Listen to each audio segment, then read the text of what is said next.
आप पूछो कि मैं बोलूं?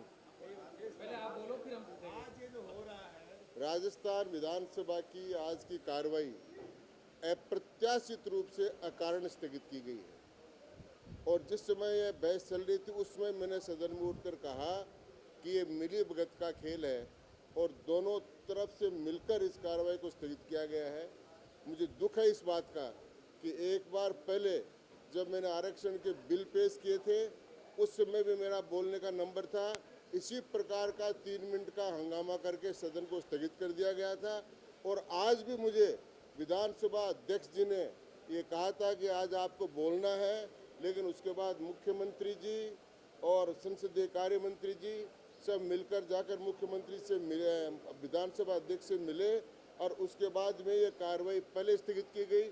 और दोबारा जब मैंने खड़े होकर ये कह दिया कि शून्यकाल में कोई व्यवस्था का प्रश्न भी नहीं आता, फिर भी उस प्रश्न के आधार पर बोलते रहे, तो मैंने सदन में कह दिया कि मिलीभगत का खेल है और सदन में मेरे भाषण को होने से रोकने देना चाहते हैं, इसलिए आज की सदन की कार्रवाई स्थगित की गई।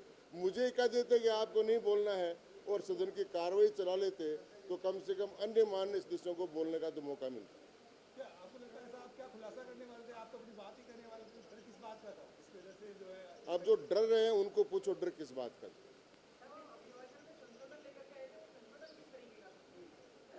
संशोधन कुछ ऐसी बातें थी, आरक्षण की बात में उसमें करना चाहता था, बेरोजगार नौजवानों की जो बात थी वो उसमें करना चाहता था, करप्शन की बातें कुछ थी वो उनको कहना चाहता था, भूमि सुधारों के बारे में मैं कुछ कहना चाहता था, और राजस्थान के बहुत पद्मिनी का जो मुद्दा था, पद्मिनी का उस मुद्दे पर मैं कहना चाहता था। मैं कहना चाहता था कि पद्मिनी के इस प्रकरण के लिए संजय लीला भंसाली दोषी नहीं है, राजस्थान सरकार भी दोषी है, क्योंकि पर्यटन विभाग ने बोस्टन की एक कंपनी से मिलकर जो जारी किया था उस वेबसाइट पर लिखा था कि अलाउद्दीन ने अपनी प्रेमिका को देखा, मेरे विरोध के बाद में उसको वेबसाइट से हटाया, उससे प्रेरणा लेकर लीला बंसाली ने ये कार्रवाई की।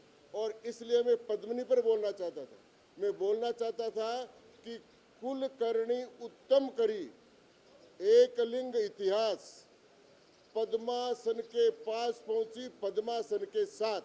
पद्म कहते हैं कि अरब से भी बड़ी, तो अरबों स्त्रियों में एक स्त्री पद्मावती थी और जिसका अपमान करना राजस्थान का अपमान करना था, यह मैं बोलना चाहता था। दूसरा मैं बोलना चाहता था तेजाजी का जो मेला भर रहा है उस पर घुड़दौड़ की छूट थी। तेजाजी घोड़े पर बैठते थे और उनके कारण से घुड़दौड़ होती थी, उस घुड़दौड़ पर प्रतिबंध लगाया, जल्लीकट्टू पर प्रतिबंध हट गया, सब पर प्रतिबंध हट गया।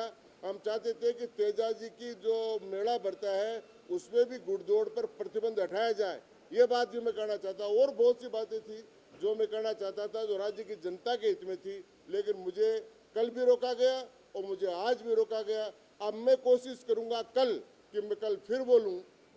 धन्यवाद। स्पीकर ने कहा कि अब आपका समय गया, कोशिश करूंगा। तो फिर क्या एक आदमी से पूरी सरकार डर रही है? तो आप लोग अंदाज लगाओ। तो ये आप ही की तो सरकार है, फिर ये आप पे बोलने से क्यों रोक रहे हैं? अब ये उनको पूछो, ये प्रश्न उनके हैं, मैंने जो कहा था। मैंने विधानसभा में बोलकर ही कह दिया था मिलीभगत का खेल है। अब मुझे दुख यह है कि दोनों ही लोग नहीं चाहते कि मैं बोलूं, कांग्रेस वाले भी नहीं चाहते कि मैं बोलूं और बीजेपी वाले भी नहीं चाहते कि मैं बोलूं। धन्यवाद। कांग्रेस में मिली